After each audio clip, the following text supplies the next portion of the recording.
네, 하나님의 큰 일이라는 책의 제목은요, 이제 원제는 마그날리아 데이. 네, 중간중간에 막 메시지 보내시고 그래서 제가 이거 확인하고 그러더라고요. 자, 마그날리아 데이, 그러니까 하나님의 큰 일, 그러니까 마그나하고 리아라는 어떤 전미사가 붙어가지고 큰 일들, 뭐큰 것들, 이렇게 하나님의 큰 일들, 이제 복수 전미가 붙어서 우리가 이제 뭐 메가라는 말도 있지 않습니까? 이렇게 큰, 좀 마그나, 하나님의 큰 일이라는 이제 라틴어로 되어 있고요. 화란어로 이제 이렇게 시작합니다. 이제 온데르 베이징은 이제 교육, 가르침죠. 그러니까 어떤 교육과 가르침인가? 인드 크리스레이크 릴히, 그러니까 기독교적 종교 혹은 기독교적 신앙에 대한 가르침이에요.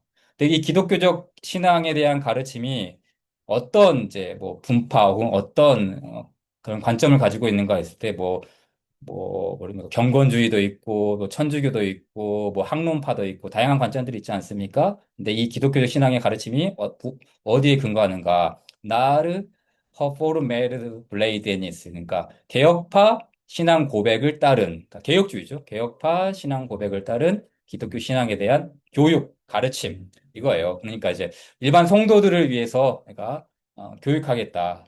기독교 신앙 고백을 따른 이런 일반 성도들을 위한 교육을 하는 이제 측면에서 이 하나님의 큰 일이 이제 시필이 된 것입니다. 그래서 이제 바빙크가 1909년 이제 하란에 있는 자유대학교에서 이제 교수 사역을 하고 있을 때 이 책이 이제 첫 권이 등장을 하게 되었어요. 이게 이제 영어로 1940년대 후반부터 이제 번역이 됐습니다. 뭐 아시는 분 아시겠지만 Our 이제 Reasonable Faith라는 책으로 이제 영역으로 됐고요. 그다음 최근에는 이제 The Wonderful Works of God이라는 하나님의 뭐 위대한 사역 뭐 이런 식으로 이렇게 또 영어로 번역이 됐고 우리나라에는 이제 1983년 정도로 제가 알고 있거든요. 이제 김영규 교수님께서 하나님의 큰 일이라는 책으로 이렇게 우리나라에 첫 이제 발간이 됐고 그다음에 개혁교의학 개요라는 책으로 원광현 목사님께서 또 번역을 영역에서 다 번역을 했습니다. 그리고 이제 최근에 또 세물꽃 플러스에서 이동영 교수님께서 하나님의 위대한 사역 두 권으로 나누어서 번역을 했는데요. 그러니까 이 모든 이제 책들은 지금 다 24장으로 이제 구성이 되어 있습니다. 그러니까 지금 우리가 가지고 있는 이 박태현 교수님의 하나님의 큰일은 이제 25장입니다. 그러니까는 24장 봉사와 직분이 사실은 이제 일판에는 없어요. 봉사 직분은 없고 나중에 이제 바빙크가 이 봉사 직분을 이 판에 이제 개정판에 넣으려고 이제 준비를 하고 있었는데 몸도 쇠약해지고 뭐 몸이 아프고 또 바쁘고 그러는 와중에 결국은 이제 살아 생전에는 이제 이걸 하지 못했고 이제 사후에 동생인 이제 C.B. 바빙크라는 이제 동생이 이제 재판을 하면서 이제 형님의 이 유작을 여기다 집어넣어서 이제 25장으로 구성된 이제 완성본이죠. 하나님의 큰일 완성본을 이제 어, 화라노판으로 있고 그리고 이제 한국어판으로 이렇게 있습니다. 아직 영어로는 24장이 안 들어갔어요. 그러니까 좀 고무적이죠. 우리나라에서 이렇게 바빙크의 이제 전 25장을 담고 있는 내용이 들어갔다는 게요. 그리고 또 하나가 이제 몇 년 전에 우리 다음 출판사에서 헤르만 바빙크의 기독교 신앙 안내서라는 책이 나왔어요. 이제 이거는 어, 중학생들, 고등학생들을 위해서 쓰였습니다. 그러니까 이제 하나님의 큰 일이 일반 성도들, 어른들을 위한 신앙 교육 교재였다면 이 기독교 신앙 안내서라는 것은 이제 여기 하라는 보시려면 모르겠는데 핸들레이딩이거든요. 그러니까 이제 안내하다 혹은 오늘날로 말하면 매뉴얼이죠. 그러니까 중고등학생들을 위한 청소년들을 위한 기독교 신앙 안내서라고 해서 이제 하나님의 큰 일에 대한 축약본이라고도 할 수 있고 또 이 바벤크의 내용이 하나님의 큰 일에 없는 부분들도 여기 기독교 신앙 안내서에 들어 있습니다. 그래서 관심 있는 분들은 이 두 가지를 교차하면서 봐도 많이 도움이 될 수 있을 것 같아요. 그리고 여러분들이 뭐 다음 세대 사역을 하고 계시는 분들이라면 이 기독교 신앙 안내서 가지고 아이들과 함께 하는 것도 나쁘지 않을 것 같아요. 물론 이제 우리 가르치는 분들이 잘 숙지를 하셔야 되겠죠. 자, 그러면 이제 우리 하나님의 큰일 목차를 한번 봅시다, 여러분. 자, 목자가 아까 말했듯이 1장부터 25장까지 있다고 그랬죠. 이제, 그러니까 이 구조가 어떻게 되는가라고 했을 때 어떤 분들은 이 구조가 사도신경과 구조와 좀 비슷하다라고 이야기했어요. 그러니까 물론 이제 성부 하나님 나오고 성자에 대한 내용 그리고 이제 성령에 대한 내용이 나오는데 이제 삼위일체 하나님에 대한 그 내용을 담고 있는 이제 사도신경의 구조와 같다라고 말하지만 조금 더 이제 엄밀하게 말하면 바빙크 시대에 바빙크가 같이 고백했던 네덜란드 신앙 고백 혹은 이제 벨즈 신앙 고백서의 구조가 거의 흡사합니다. 그러니까 이제 하나님의 큰일에서 1장부터 8장까지는 이제 일반적으로 우리가 흔히 아는 이제 계시론이죠. 신학 서론이라고 말할 수 있고 라틴어로 이제 프롤레고메나인데 네덜란드 신앙 고백에서도 1조부터 이제 7조까지 이런 성경에 대한 이야기를 하고 있고요. 또 신론 부분이죠. 역시 9장부터 11장까지 네덜란드 신앙 고백 역시 8조부터 13조까지 이야기하고 있고요. 인간론 역시 인간론 비슷하죠. 그다음에 기독론 이제 은혜 영역부터 출발합니다. 네, 라빈크의 기독론은 언약론부터 시작합니다. 이 부분이 좀 독특하죠. 개혁파 교유학, 개혁 교유학도 마찬가지입니다. 기독론을 시작할 때는 은혜 언약부터 들어가야 됩니다. 16조도 마찬가지죠. 네덜란드 신앙부터 영원한 선택부터 들어갑니다. 하나님의 작정, 영원한 작정부터 이런 언약론부터 이제 시작해서 21조 그리스도의 대속까지 들어가고요. 그다음에 성령론은 이제 구원론의 한 이제 큰 부분이죠. 그래서 성령의 은사, 칭의, 부르심, 그다음에 성화 부분 다루고 있고요.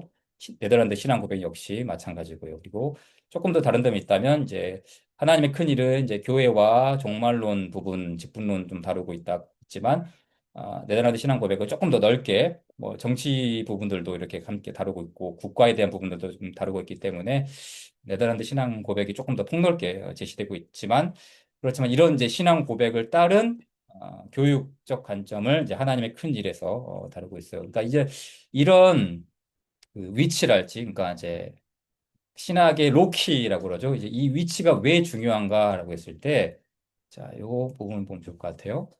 그러니까 이제 특별히 이제 로마 카톨릭 같은 걸 보게 되면요, 로마 카톨릭에도 조직 신학의 그 로키가 있거든요, 배열이 있거든요.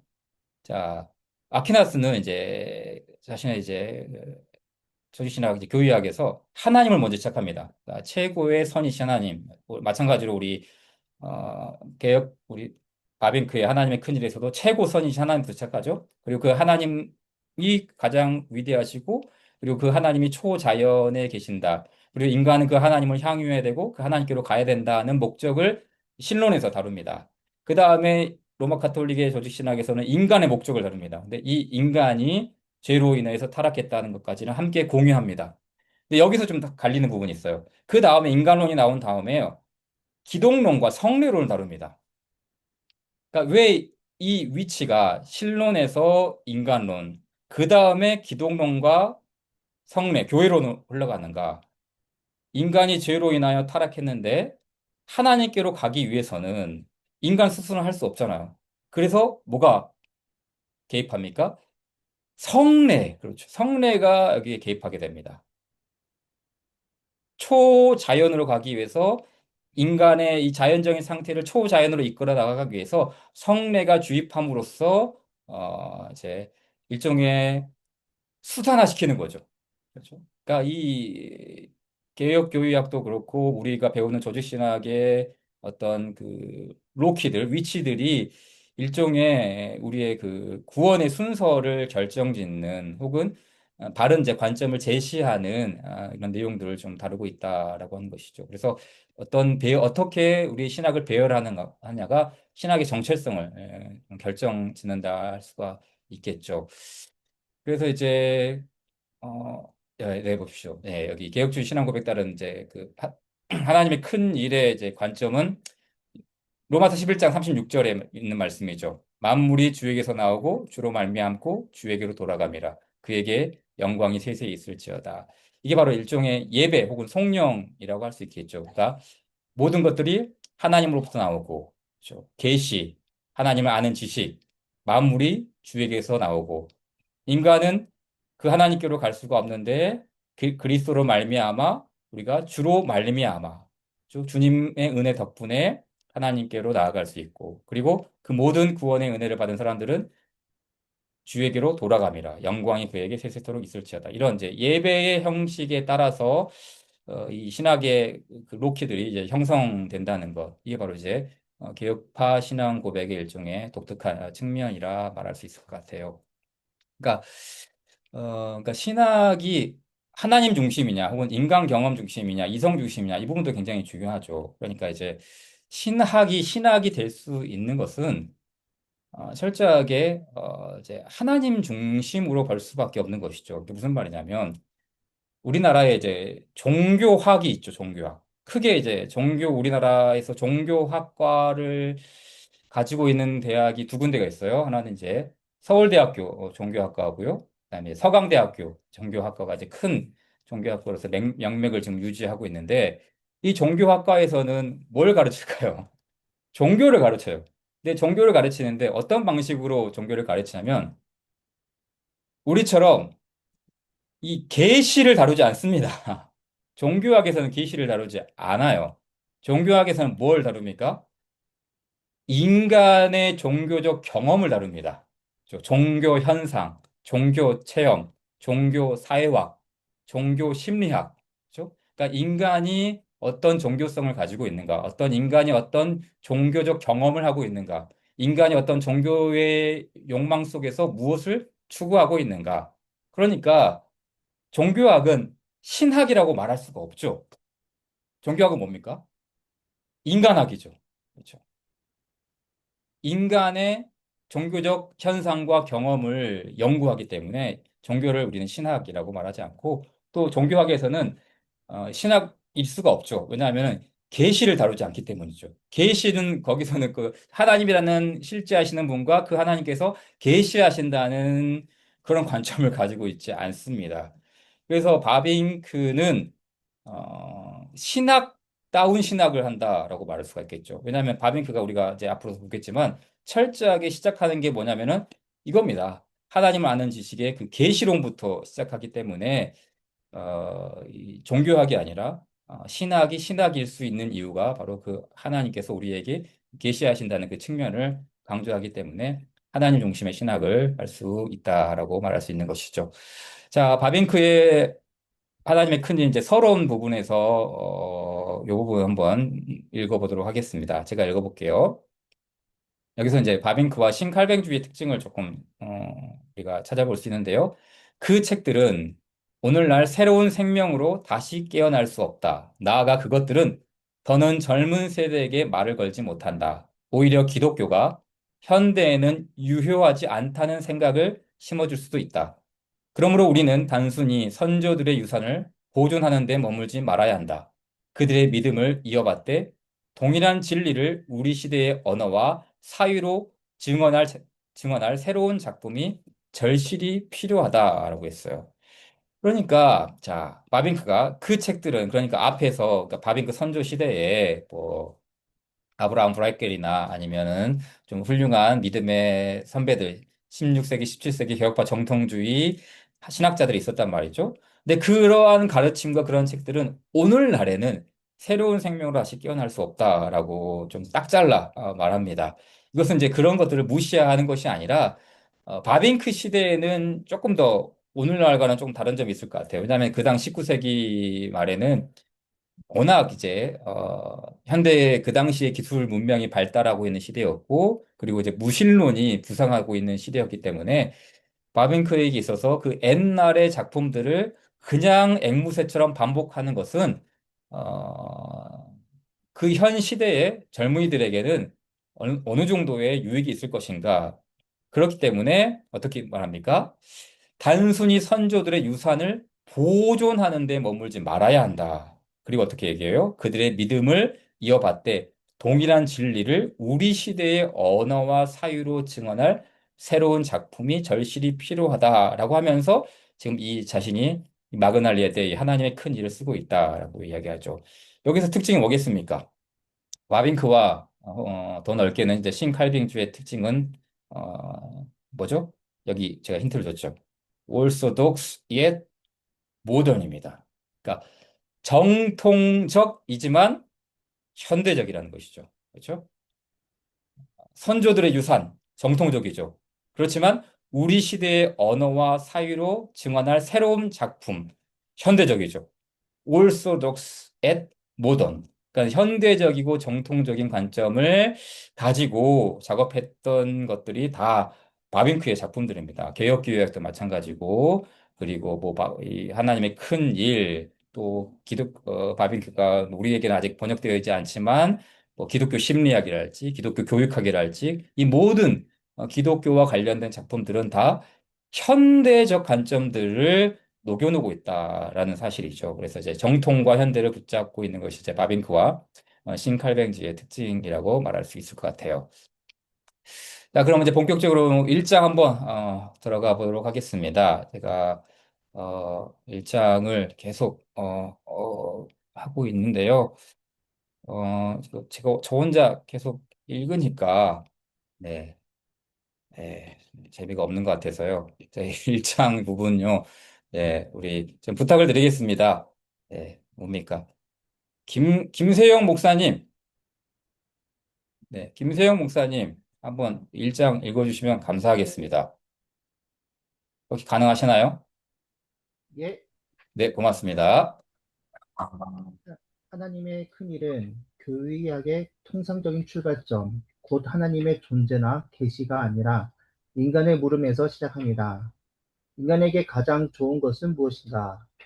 바빙크는 이 물음을 통해 학문, 예술, 문화와 같은 인간의 모든 고귀한 추구가 왜 궁극적인 만족을 주지 못하는지를 차례로 진단한 뒤 오직 하나님 안에서만 참된 안식이 있음을 보여줍니다. 이 장은 책 전체의 문을 여는 장인 동시에 이후 24개 장에 걸쳐 펼쳐질 하나님의 큰 일이 왜 우리에게 절실한지를 먼저 경험하게 하는 장입니다. 네, 감사합니다. 고맙습니다. 네. 첫 번째 장이 이제 최고선입니다. 최고선. 그렇죠. 그러니까 인간에게 가장 좋은 것은 무엇인가? 그러니까 바빙크가 하나님의 큰 일을 쓸 때 제 1장을 처음에 서두를 무엇으로 쓸 것인가 굉장히 고민했겠죠. 그러니까 사실은 이제 개혁교의학은 이렇게 시작하지 않거든요. 개혁교의학은 이제 방법론부터 시작하기 때문에 굉장히 어렵게 출발을 합니다. 근데 하나님의 큰 일은 인간에게 있어서 궁극적인 선, 가장 좋은 것, 그렇죠. 어, 인간에게 있어서 가장 좋은 것은 무엇인가라고 하죠. 그러니까 사실은 이제 이런 이제 최고선이라는 개념은 일반 철학에서 많이 사용했던 것이거든요. 자, 예를 들면은 네, 잠시만요. 네, 그렇죠. 플라톤 같은 경우는 이제 최고의 선을 이제 선의 이데아죠. 그렇죠? 우리가 선의 이데아로 나아갔을 때 인간의 이 보누스 수눔, 그렇죠? 보눔 수눔이라는 수무스 보눔이라는 최고선이라는 개념을 우리가 알 수 있다. 또 아리스토텔레스는 이성적 덕의 실천을 통해서 우리는 거기서부터 행복, 그렇죠? 덕의 형성을 통해서 참된 행복으로 나아갈 수 있다라고 얘기했고요. 스토아 학파도 비슷했어요.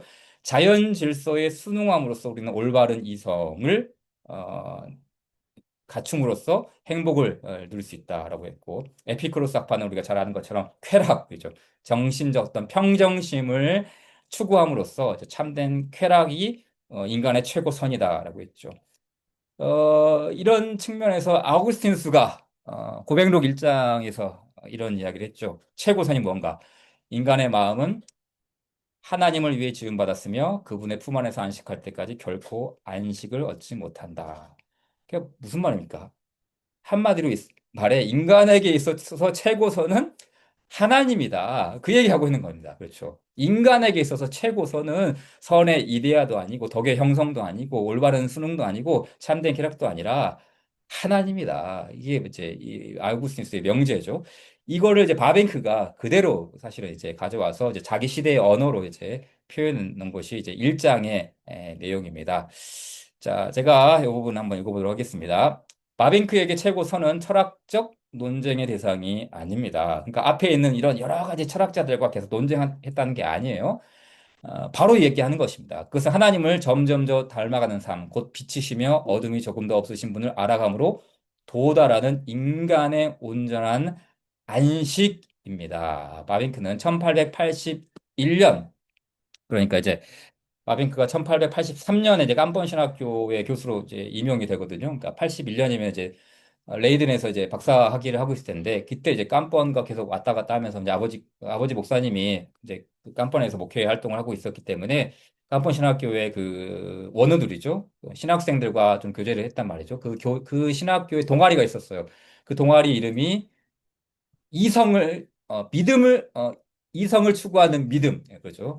그 이성을 추구하는 믿음이라는 그 동아리가 있었는데, 그 동아리에서 이제 강연을 했어요. 그 강연 제목이 뭐냐면은, 하나님의 나라였어, 하나님의 나라.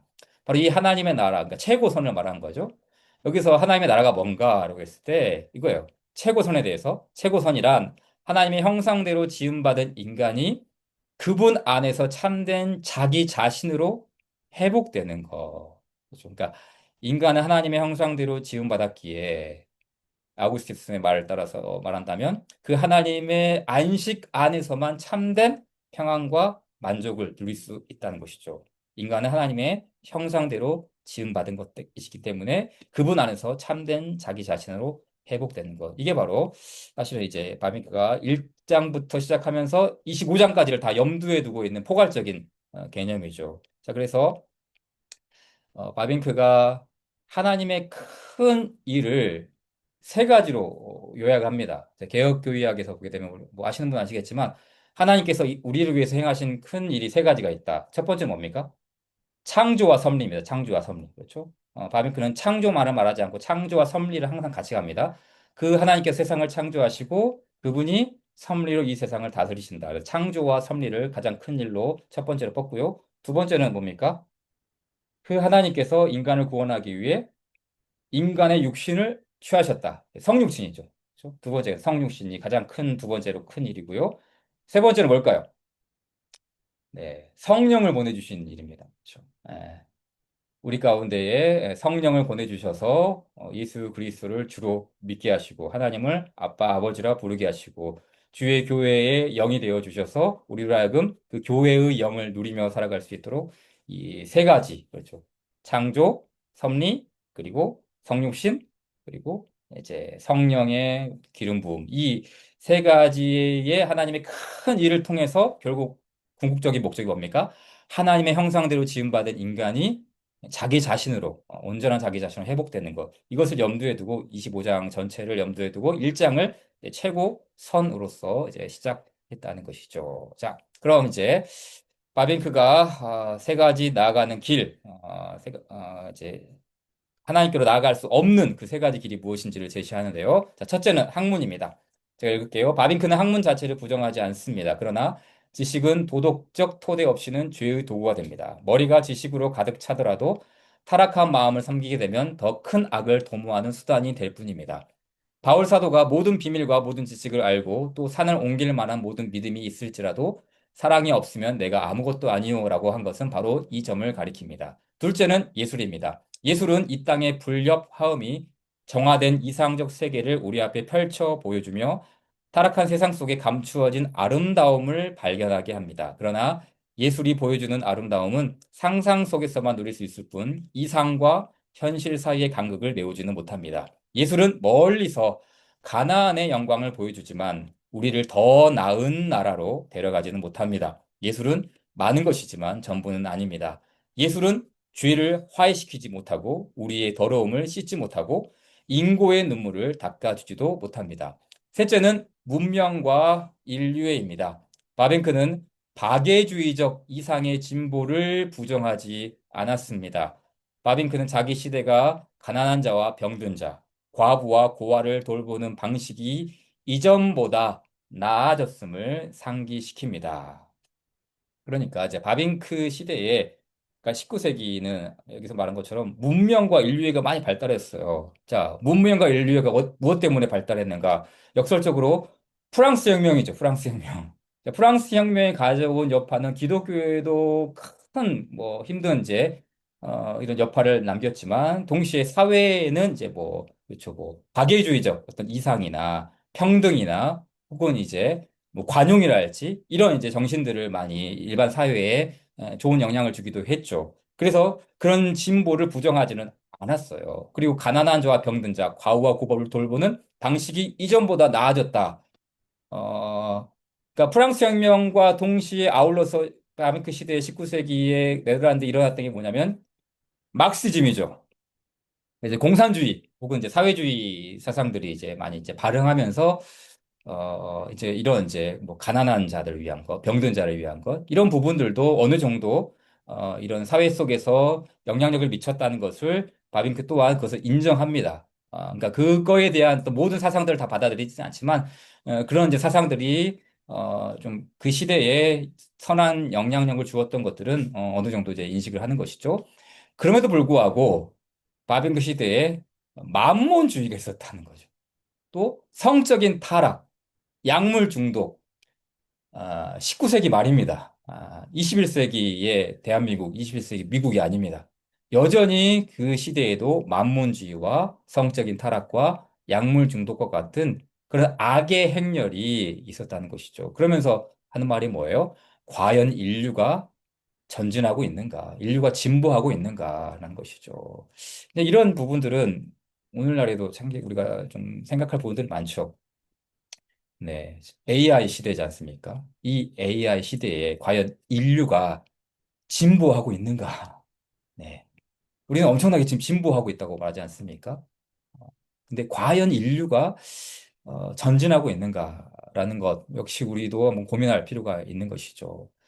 자, 마빈크는 더 근본적 문제는 이웃 사랑이 하나님의 법에 뿌리를 두지 않으면 그 힘과 성격을 잃어버린다는 거예요. 그러니까 이제 앞에서 다룬 어떤 다양한 사상들이 이 사회에 좀 선한 것들을 주긴 하지만 그것이 과연 하나님의 법에 뿌리를 내리고 있는가라는 것이죠.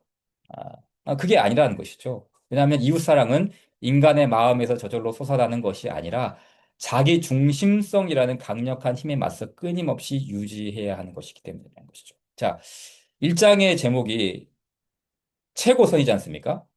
최고선이죠. 그러니까 최고선은 곧 하나님이고 그 하나님 안에서 인간이 평안과 안식을 누리는 게 최고선이었는데 그럼 반대로 최고 악은 뭘까요? 최고 악. 인간에게 있어서 하나님에게 있어서 최고 악은 뭐겠습니까? 여기 나오죠. 뭡니까? 자기 중심성이에요. 자기 중심성. 네.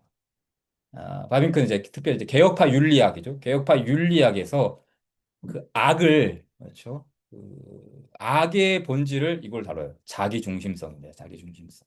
그러니까 이 자기 중심성으로부터 사실은 하나님을 대적하고 자기 중심성으로부터 다른 사람과 그리고 심지어 나 자신까지 이렇게 파괴하는 어떤 그런 최고의 악을 여기서부터 비롯된 것이라고 가르쳐 주죠. 자, 이런 것들 때문에 인간은 이제 최고의 선이신 하나님을 누릴 수가 없는데 그래서 이제 이 세 가지 길을 검토한 뒤 바빙크는 아우구스티누스 결론으로 나아갑니다. 인간의 마음은 하나님을 위해 창조되었으며 하나님의 품 안에서 쉬기까지 안식을 찾지 못한다.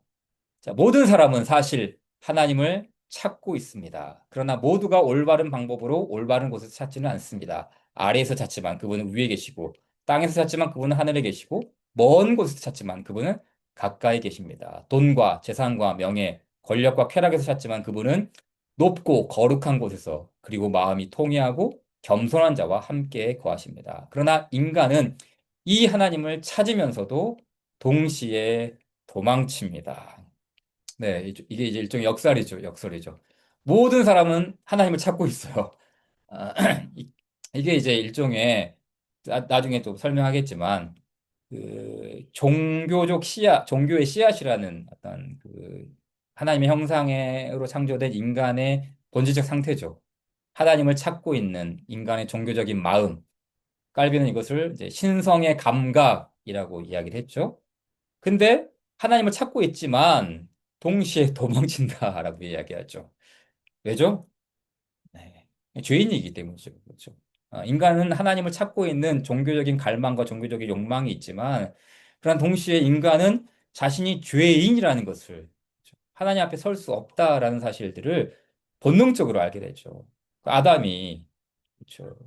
타락했을 때 본능적으로 도망치지 않습니다. 본능적으로 무화과 나뭇잎으로 가리지 않습니까? 이게 바로 인간의 본질이라는 것이죠. 그래서 학문은 인간 안의 이 모순을 풀지 못합니다. 인간의 위대함만 헤아리고 비참함은 모르거나 비참함만 헤아리고 위대함은 모릅니다. 그러니까 인간이 하나님의 형상대로 지음받았다는 것. 그렇지만 인간이 본질적으로 타락했다는 이 비참함. 학문이 이것을 줄 수 없다는 것이죠.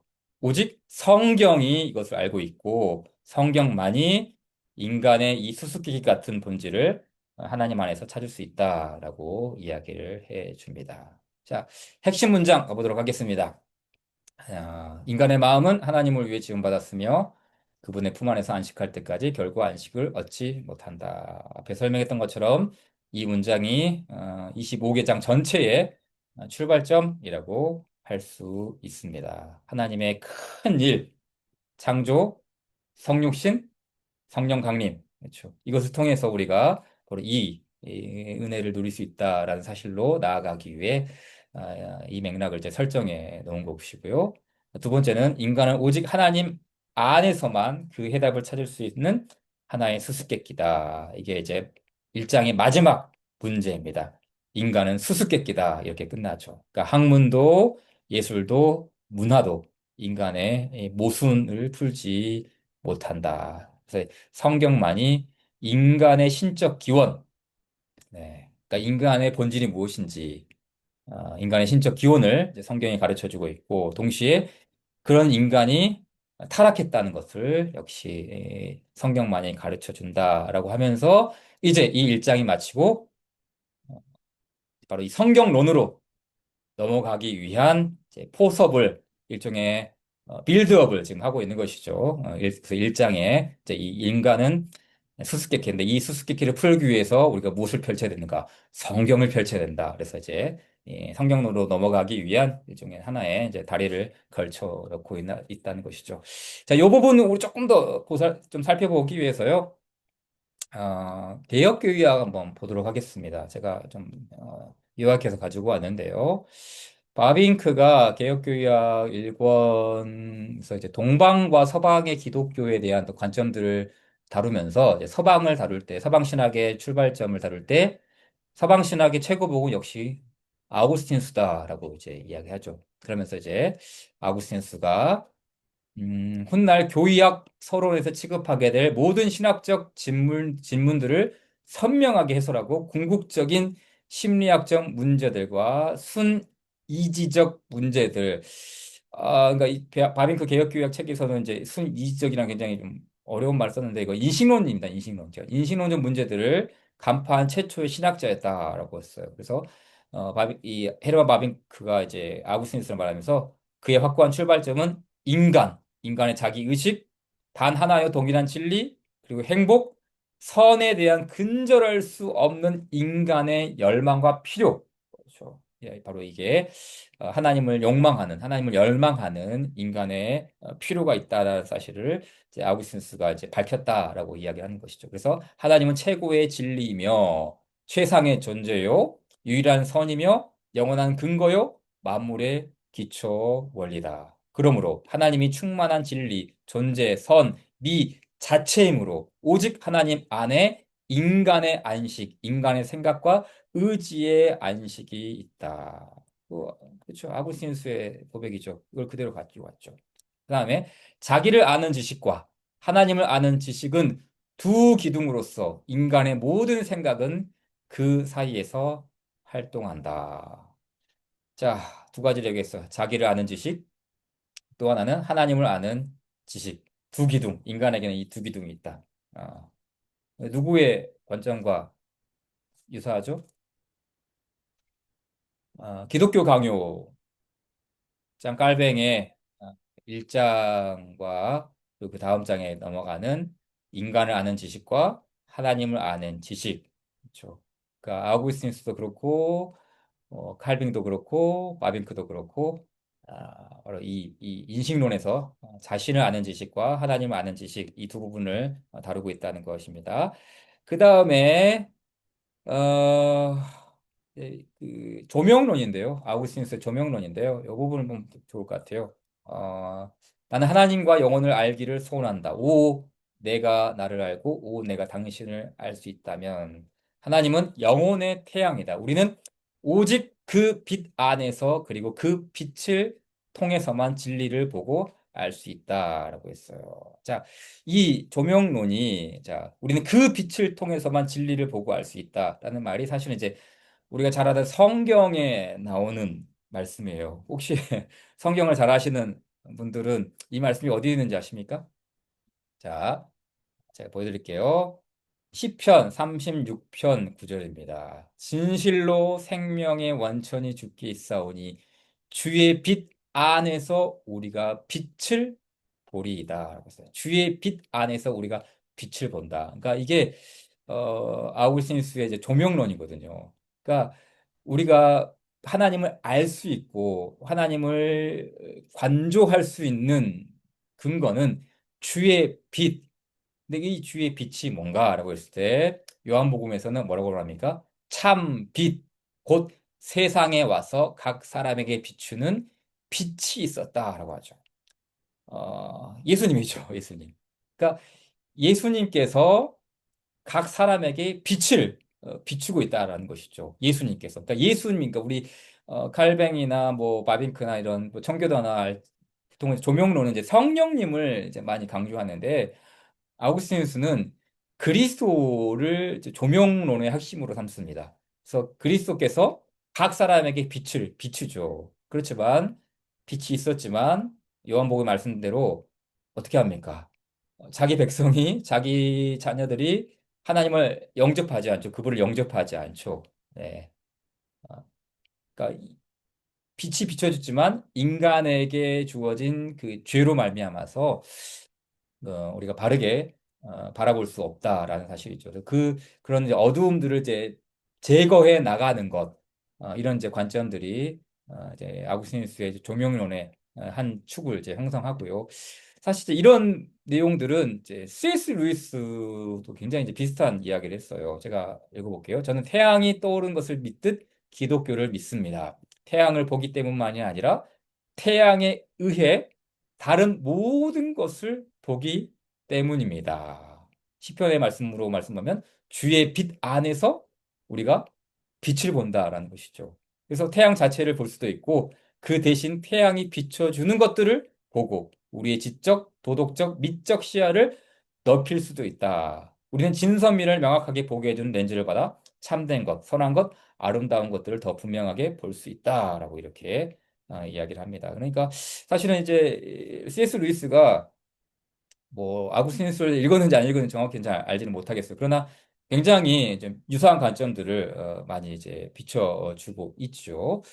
자, 그럼 이제 다음 장으로 한번 넘어가도록 하겠습니다. 자, 2장입니다. 네, 2장. 네, 이 부분은 개요입니다. 한번 누가 좀 읽어주시면 좋겠습니다. 네, 우리 네, 신성민 전사님 혹시 읽어주실 수 있으신가요? 아, 네. 네, 감사합니다. 네, 그러면 한번 읽어주시겠어요? 앞장에서 우리는 인간에게 가장 좋은 것이 무엇인지를 물었습니다. 학문도 예술도 문명도 궁극적인 답이 되지 못했고, 오직 하나님만이 인간의 최고선이라는 결론에 이르렀습니다. 그렇다면 자연스럽게 다음 질문이 떠오릅니다. 그 하나님을 우리는 어떻게 알 수 있는가? 이번 장에서는 바빙크는 하나님을 아는 지식이 다른 모든 지식과 본질적으로 다르다는 것을 보여줍니다. 이 지식은 어디서 오며 무엇을 대상으로 하고 어떤 성격을 가지며 어떤 열매를 맺는가? 이 네 가지를 따라가다 보면 하나님을 안다는 것이 삶 전체를 바꾸는 사건임을 깨닫게 됩니다.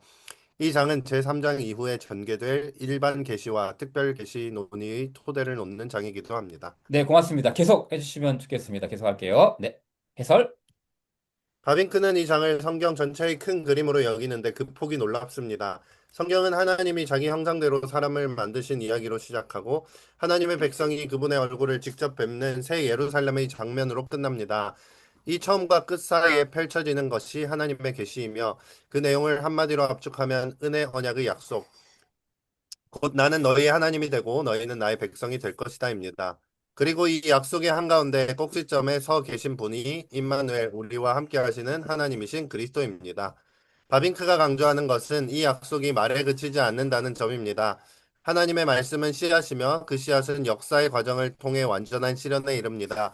그리스도 안에서 말씀이 육신이 되었다는 것은 하나님이 자신을 선언하시는데 그치지 않고 자신을 내어주신다는 뜻입니다. 그래서 그리스도는 은혜와 진리가 충만하십니다. 어? 진리는 하나님이 자신을 계시하시는 것이고 은혜는 하나님이 자신을 주시는 것입니다. 이 둘은 분리되지 않습니다. 그런 다음 바빙크는 성경의 신앙 언어가 가진 독특한 성격에 주목합니다. 구약과 신약의 선지자들과 사도들, 그리고 성도들은 하나님에 대해 추상적으로 철학하지 않았습니다. 그들은 삶의 온갖 상황 속에서 하나님이 자신에게 어떤 분이셨는지를 고백했습니다. 하나님은 그들에게 차가운 개념이 아니라 살아있는 인격적 실제, 이 세상의 그 어떤 것보다 더 실제적인 분이셨습니다. 그래서 그들은 하나님을 왕, 목자, 구원자, 아버지라고 불렀고 또한 태양과 방패, 반석과 피난처, 성전이라 불렀습니다. 세상이 제공하는 온갖 좋은 것들이 하나님 안에 있는 측량할 수 없는 구원의 풍성함을 가리키는 비유가 된 것입니다. 이러한 배경 위에서 바빙크는 요한복음 17장의 대제사장적 기도로 들어갑니다.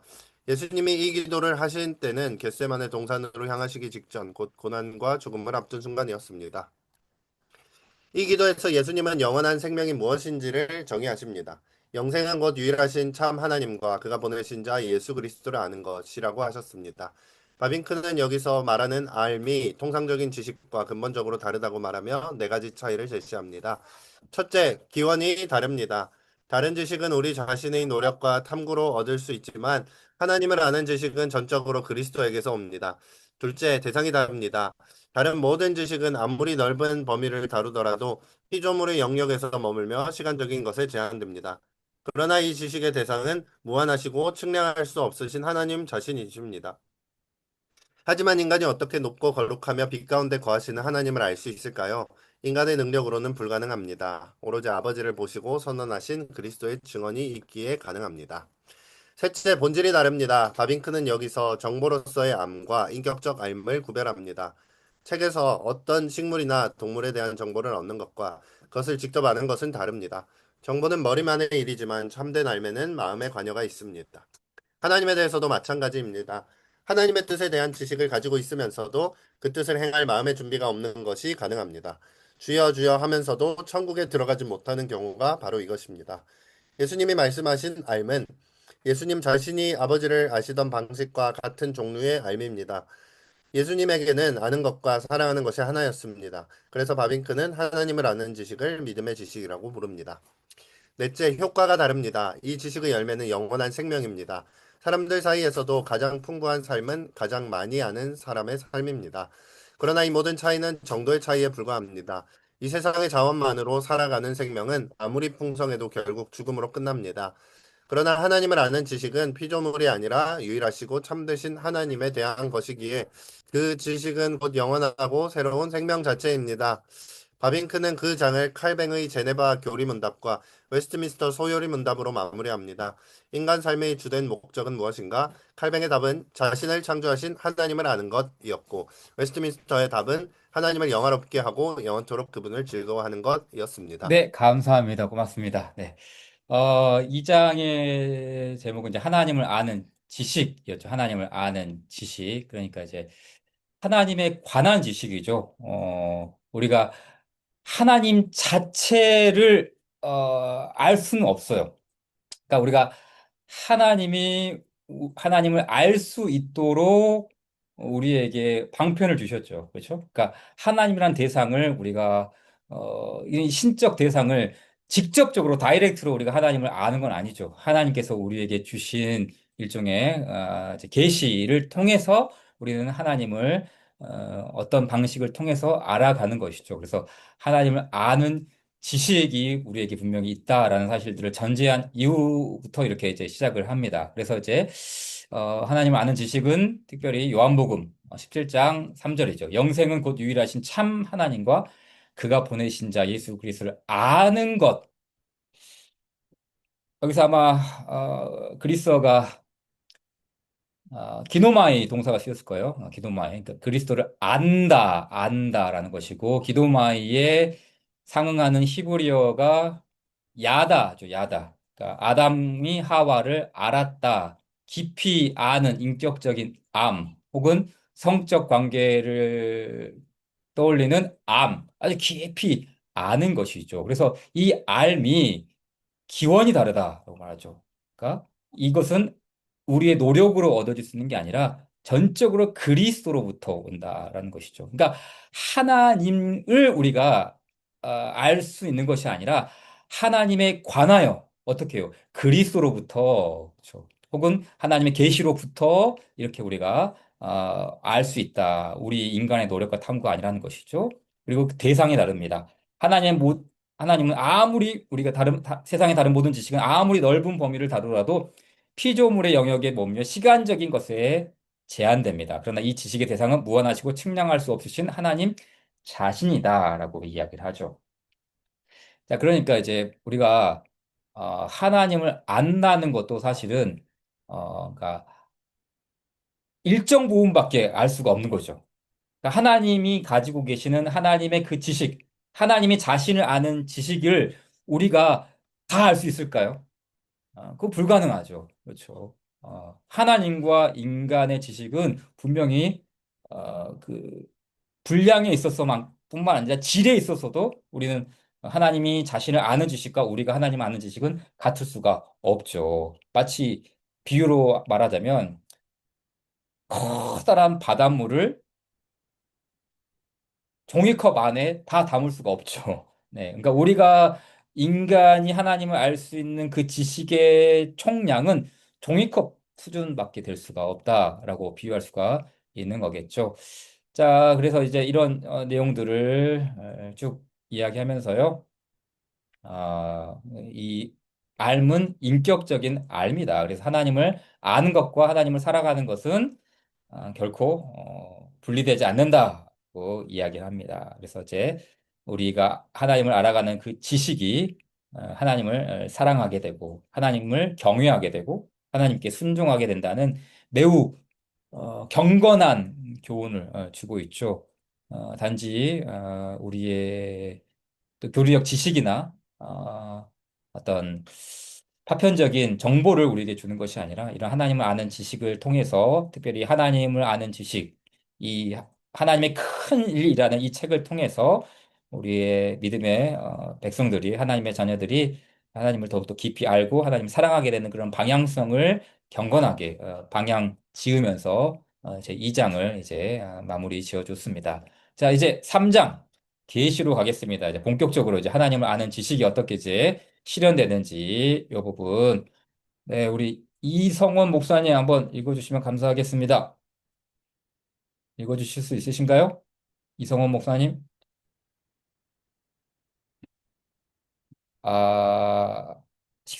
네네, 알겠습니다. 그럼 우리 신창호 목사님 읽어주시면 좋겠습니다. 신창호 목사님. 어, 네. 감사합니다, 목사님. 네. 이전 장에서는 하나님을 아는 지식이 어떻게 가능한지, 그리고 그 지식이 왜 추상적 관념이 아니라 인간 존재 전체와 관련된 것인지를 살펴보았습니다. 이제 바빙크는 한 걸음 더 나아가 하나님은 구체적으로 어떤 방식으로 자신을 알리시는지 묻습니다.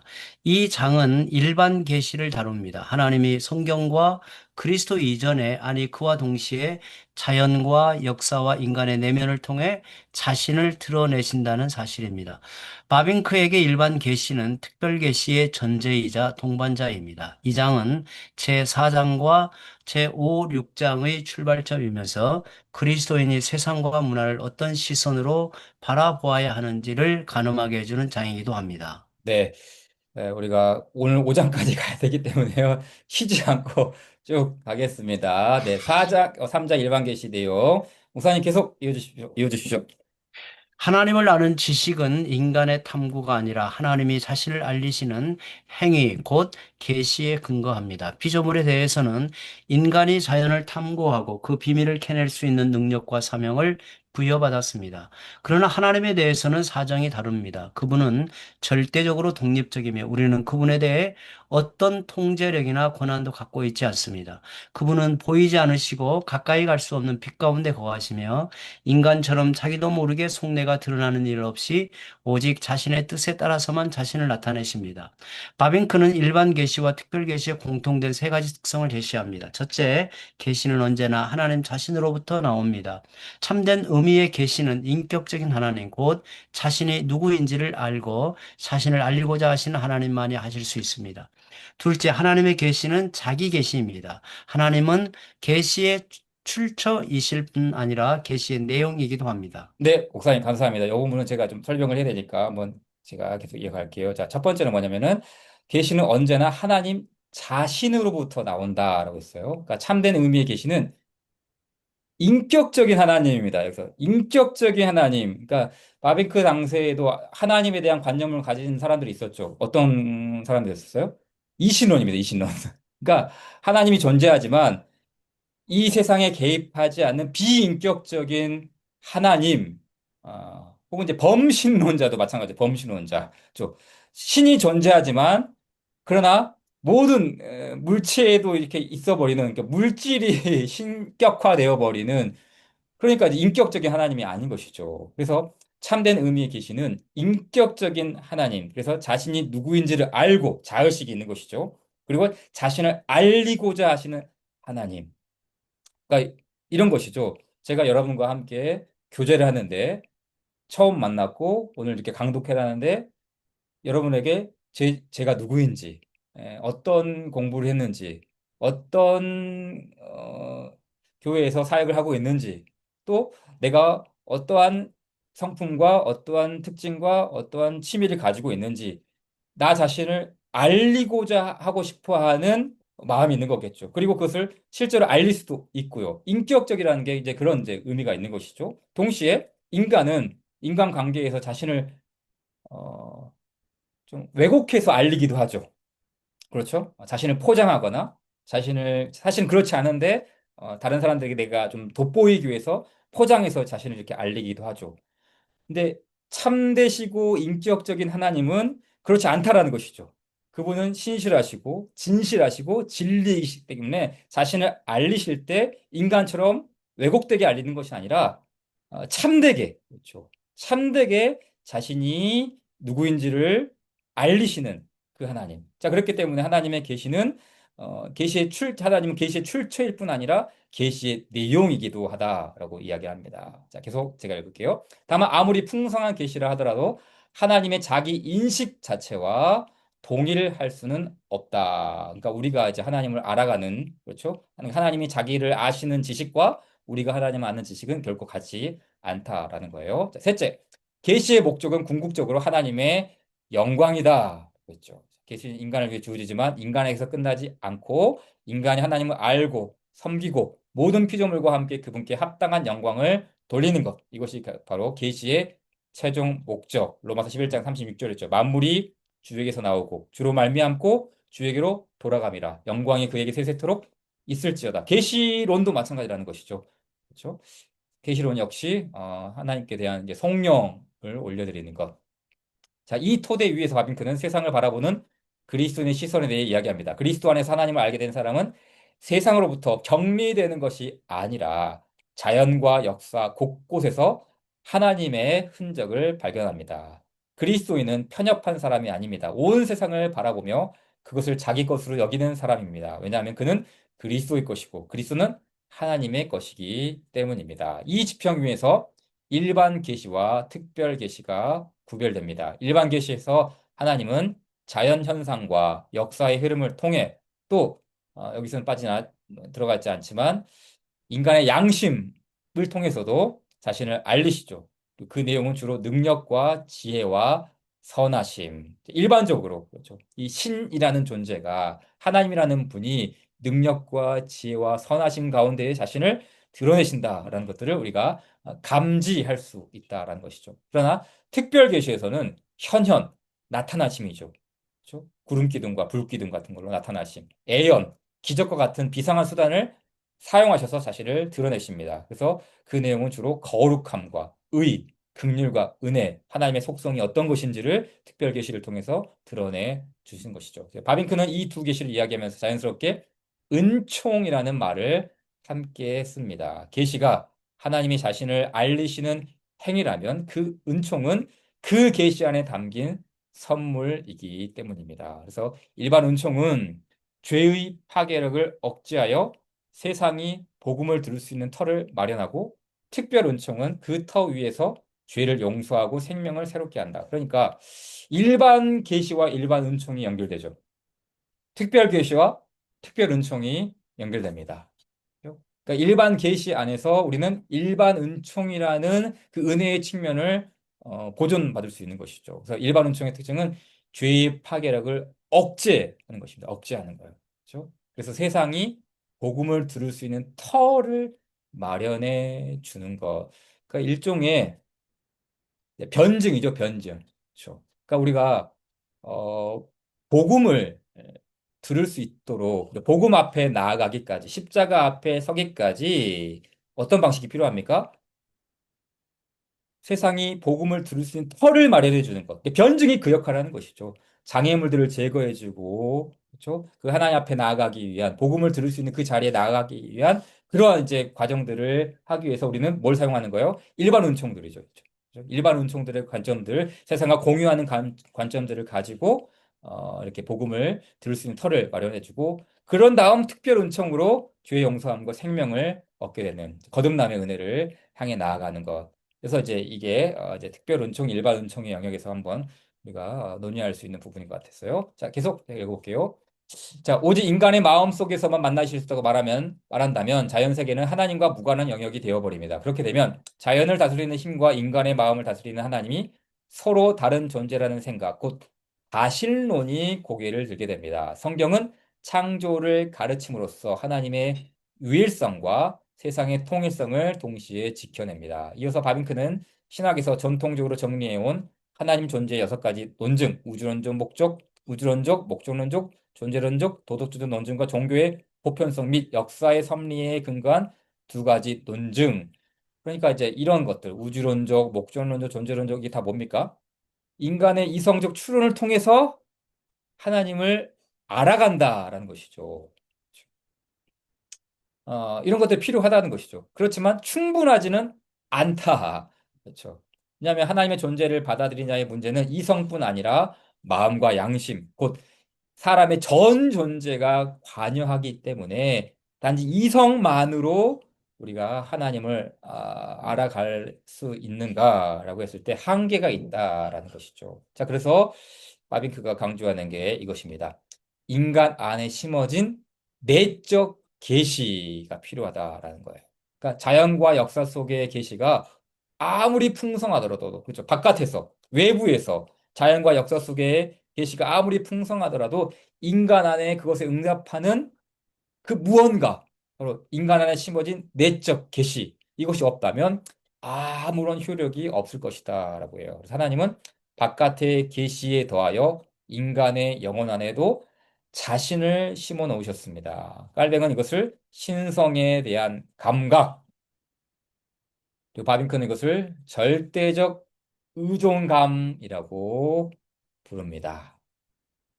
자, 여기서 혹시 절대적 의존감 하니까 생각나는 사람이 또 있지 않습니까?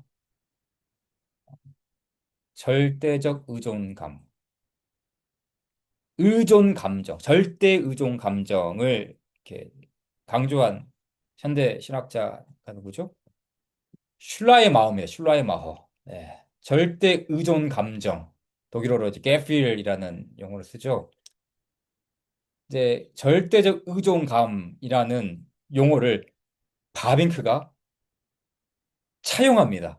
그러니까 인간 안에 있는 신성에 대한 감각, 종교의 씨앗을 바빙크는 슐라이어 마어를 가져와서 절대 의존 감정. 근데 슐라이어 마어와는 차이가 있죠. 어떤 차이가 있습니까? 이 의존감은 맹목적인 힘 앞에서의 체념이 아니다라고 해요. 그 안에는 자신이 의존하는 분이 의롭고 지혜롭고 선하신 분이라는 감각이 함께 들어있기에 어쩔 수 없이 행하는 노예의 의존이 아니라 자녀의 의존이라고 부릅니다. 자녀의 의존. 그러니까 하나님 의식, 하나님의 인식, 그렇죠. 신성에 대한 감각이 있기 때문에 하나님은 의롭고 지혜롭고 선하신 분이다. 그래서 이 감각은 절망이 아니라 참된 종교로 곧 하나님을 섬기고 예배하는 행위로 우리를 이끈다라고 이야기를 하죠. 자, 여기서 이제 우리가 봐야 될 게 바로 이 외적 계시, 바깥의 계시와 내적 계시, 이게 서로 상응하는 거예요. 그러니까 외부에서 하나님께서 우리에게 자연과 역사와 양심과 이제 이후에 다루게 될 특별 계시가 다 뭡니까? 바깥에 있는 계시죠. 외적 계시죠. 근데 이 외적 계시만으로는 안 됩니다. 이 외적인 계시가 우리 안에 상응하는 내적 계시로 이어질 때 진정한 계시의 목적이 드러나는 것이죠. 자, 이것을 이제 바빙크는 개혁교의학에서 조금 더 상세하게 다루는데요. 그렇죠? 그러니까 외적 원리입니다. 이게 외적 원리로서 이제 바깥의 말씀이죠. 그 외적인 말씀, 외적 계시죠. 자연, 역사, 그리고 하나님께서 일반 계시로서 특별 계시로서 하는 외적 인식의 원리가 있고요. 그다음에 내적 인식의 원리가 있습니다. 내적 원리가 있죠. 이 내적 원리는 특별히 이제 성령의 조명을 통해서 이 외적 인식이 우리 안으로 들어오는 것이죠. 그러니까 쉽게 우리가 은유적으로 말하면 빛이 있고 그 빛을 인식할 수 있는 눈이 있지 않습니까? 소리가 있다면 그 소리를 들을 수 있는 귀가 있죠. 마찬가지로 하나님께서 바깥에서 외적 계시로 우리에게 주셨다면 그 외적 계시를 수용할 수 있는 인간의 내적 계시. 그렇죠. 이게 이제 이게 외적 원리, 내적 원리로 이제 상응하는 것입니다. 그래서 성경이라는 외적 원리 없이는 조명, 이 내적 원리가 내용이 없고 반면에 반대로 내적 원리 없이는 성경은 닫힌 책에 불과하다. 그러니까 이 두 가지가 서로 반드시 작동해야지만 우리가 외적 인식 원리를 외적인 바깥의 계시를 우리 안에 수용할 수 있고 동시에 우리 이 외적 인식 원리도 성령 안에서 작동돼야만 바깥에 있는 하나님의 말씀을 이 하나님의 계시를 수용할 수 있다라는 좀 네. 나중에 설명드리겠지만 이게 이제 로고스론이거든요. 바븐크의 로고스론이거든요. 로고스 원리라는 건데요. 이제 이런 것들을 통해서 객관적 말씀과 주관적 말씀이 서로 이제 결합하게 되는 이런 내용들을 다루고 있습니다. 그래서 이제 바빙크는 이것을 특별히 이제 칼뱅의 원리를 가져왔죠. 칼뱅이 기독교 강요에서 이런 얘기를 했죠. 하나님에 대한 감각과 신성에 대한 지식이 모든 사람의 마음에 자연스럽게 심어져 있다. 이 씨앗은 축출할 수 없다라고 아주 강하게 말했어요. 깔뱅이요. 호크세멘 엑스테르미나리 논 포테스트예요. 그러니까 할 수 없다는 거예요. 엑스테르미나리는 뭐냐면 축출하는, 뽑아내는 거예요. 바깥으로 이렇게 마치 뿌리를 뽑듯이 하나님의 형상 안에 있는 이 인간의 신적 감각, 종교의 씨앗을 뿌리 뽑아서 바깥으로 내 던질 수 없다. 너무 깊게 이렇게 심겨 있기 때문에 이 씨앗을 축출할 수 없다라고 그만큼 이야기를 한 것이죠. 그래서 이제 사도 바울이 이야기를 했죠. 이는 하나님을 알 만한 것이 그들 속에 보임이라. 이게 바로 종교의 씨앗이죠. 신성에 대한 감각이죠. 근데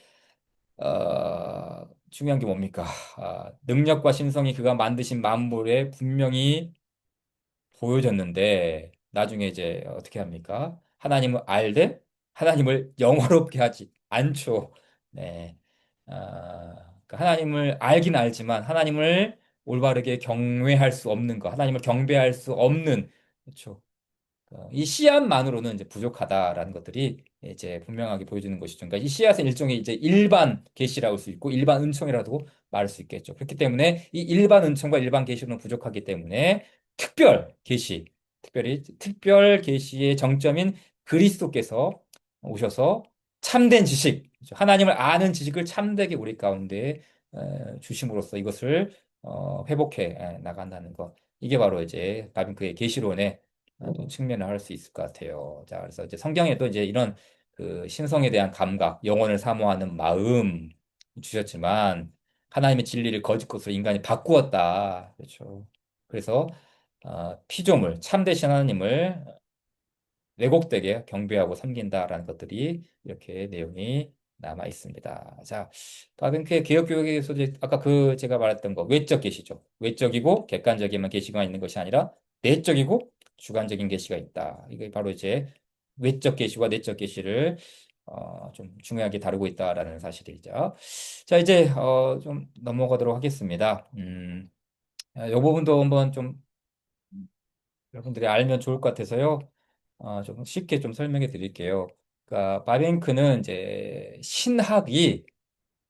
신학으로 보았습니다. 이게 무슨 말이냐면 뭐 요즘도 뭐 그런 경우가 있는데 바베큐 시대에도 신학은 학문이 아니다라고 했어요.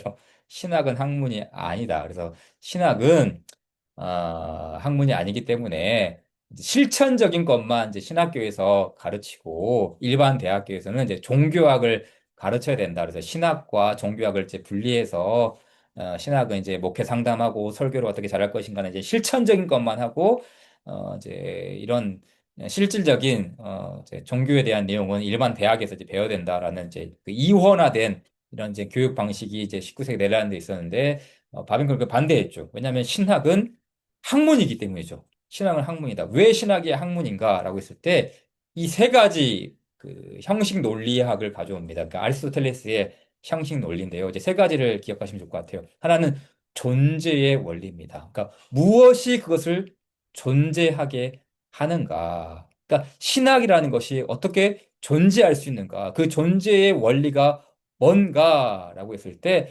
하나님의 자기 인식이라는 거예요. 하나님께서 자신을 아시고 자신이 어떤 분이신지를 아는 그 자기 인식. 그러니까 의학적으로 비유해도 의학이 성립할 수 있는 게 왜 의학이 성립할 수 있습니까? 인체가 있기 때문이죠. 그렇죠.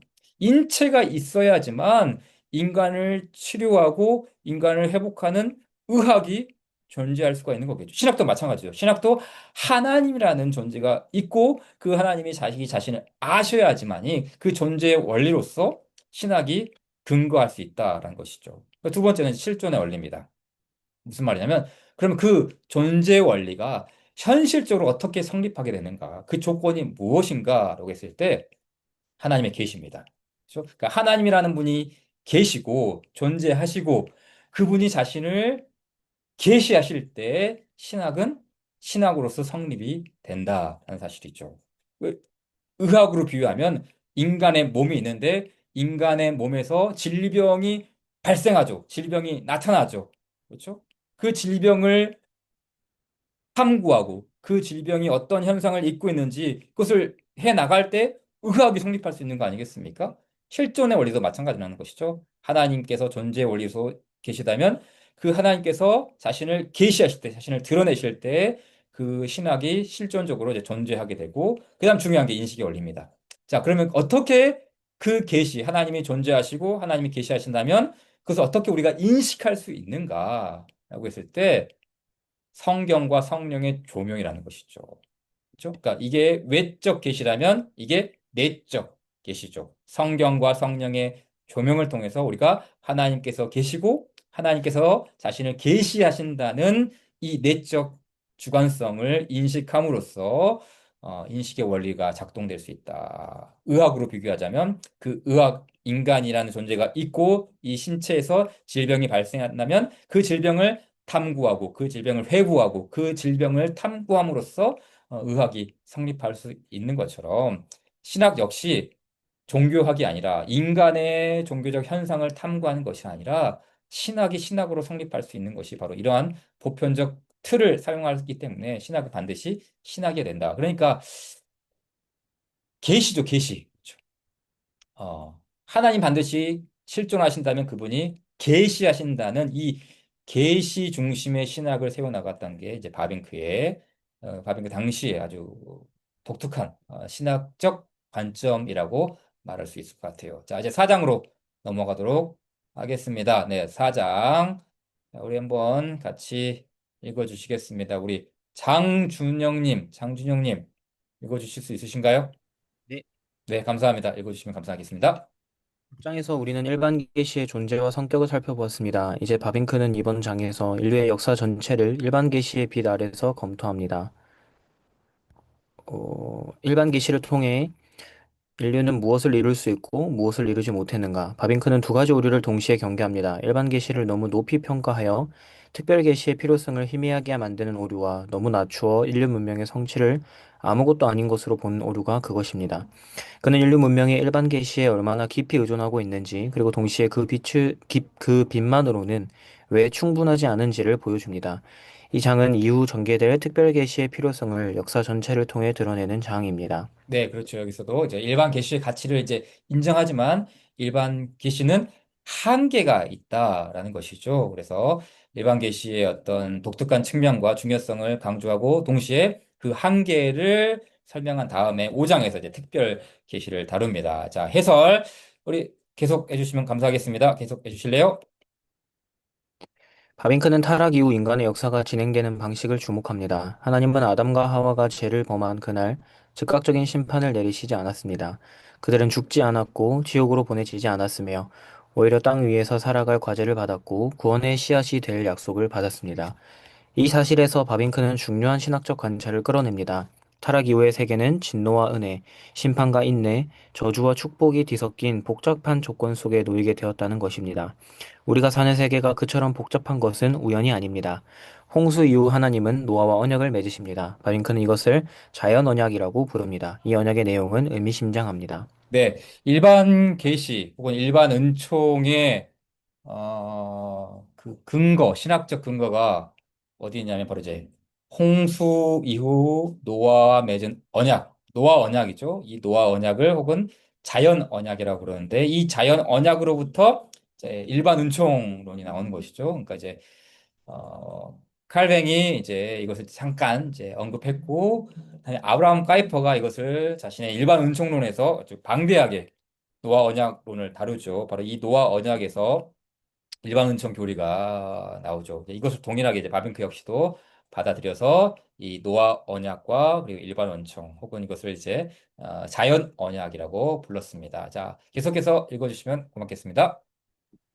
하나님은 인간의 마음이 어려서부터 악함을 알고 계시면서도 다시 세상을 심판하지 않겠다고 스스로 약속하십니다. 그분은 법과 질서와 계절의 순환을 통해 역사가 가능한 조건을 창조하십니다. 이제 인류는 예술과 과학, 국가와 사회를 발전시킬 수 있는 무대를 얻습니다. 일반 계시가 역사 안에서 실질적인 열매를 맺기 시작하는 것은 바로 이 언약을 토대로 한 것입니다. 이렇게 마련된 무대 위에서 인류 문명은 실제로 놀라운 성취를 이루었습니다. 바빙크는 메소포타미아 문명을 예로 듭니다. 고고학적 발굴이 밝혀낸 고대 바벨론의 문자, 천문학, 수학, 법률은 문명이 먼 과거일수록 양만적이었을 것이라는 통념을 정면으로 반박합니다. 네, 말씀 것처럼 이제 법과 질서, 계절의 순환, 역사 이런 것들이 다 뭐예요? 언약입니다, 언약. 일반 은총에 있는 이제 이 노아 언약을 통해서 인류가 예술과 과학과 국가와 사회가 이제 발전하는 좀 일종의 이제 문화적 사명을 이제 감당할 수 있는 이런 원리들이 바로 이제 이 노아 언약, 자연 언약을 통해서 이루어진다라는 것이죠. 자, 계속 일반 계시 덕분에 읽어주실래요? 일반 계시 덕분에 인류는 어느 문화권에서든 종교적 도덕적 감각을 유지했고 진선미에 대한 판단 능력을 갖추었으며 결혼과 가족, 공동체와 국가라는 삶의 기본 질서를 이어갈 수 있었습니다.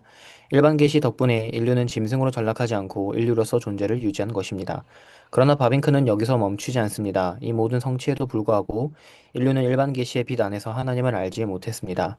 바울의 진단이 정확하게 들어맞습니다. 모든 민족이 하나님의 일반 계시를 받았지만 그 빛으로 창조주를 영화롭게 하거나 감사하지 않았습니다. 대신 피조물을 창조주의 자리에 앉혔습니다.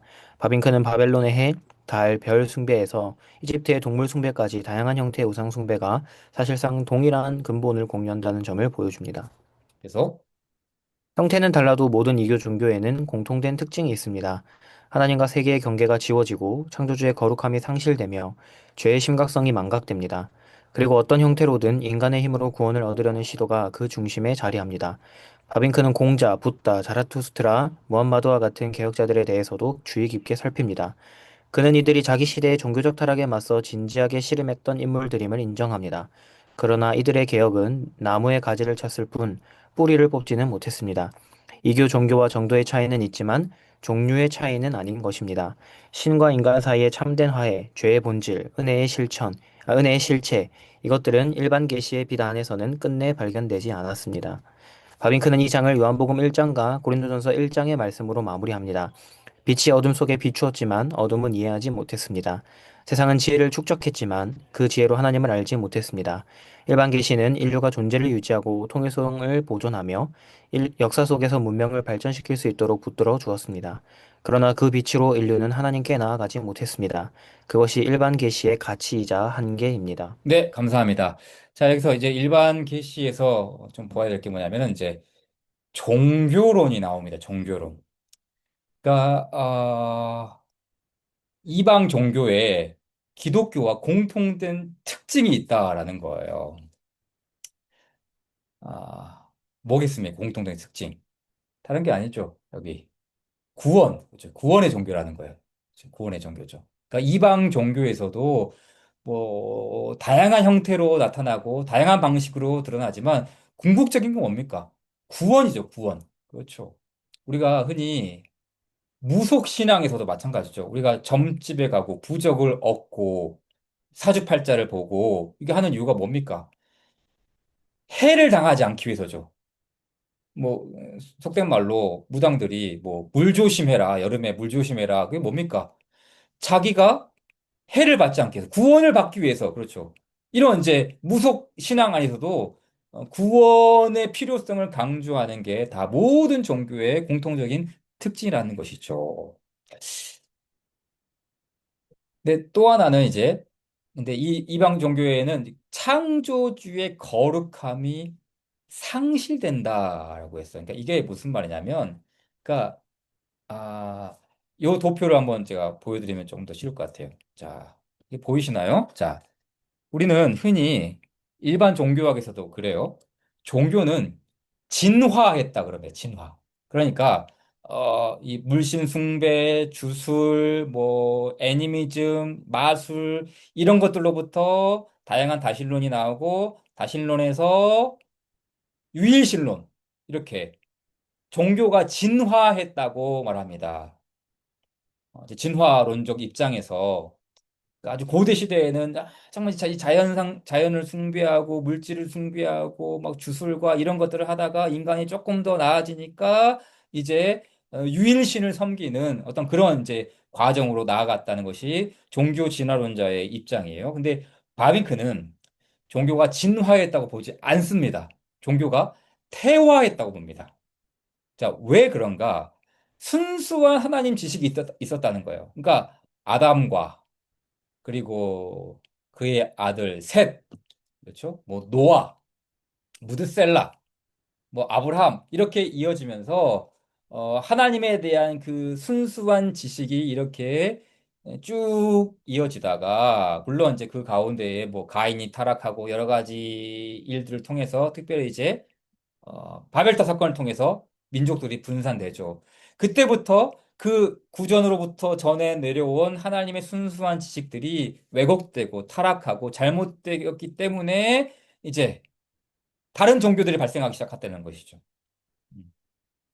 그러면서 가신론과 자연숭배 사상으로 이제 나아갑니다. 물론 이제 그 가운데에 일반 은총이 있었기 때문에 하나님에 대한 관념이나 하나님에 대한 어떤 그 제사, 죄의식 이런 것들 역시 동일하게 그 안에도 존재하긴 했지만 그러나 이것 역시도 계속해서 이제 잘못된 방향으로 나왔기 때문에 다신론으로 자연숭배로 그리고 더 나아가서는 물신숭배, 주술, 마술, 애니미즘 이런 것들로 이렇게 번져나갔다. 다시 말해, 진화했다는 것이 아니라 퇴화했다라는 것이죠. 자, 그래서 기독교는 이방 종교의 캐리커처, 그러니까 희화화.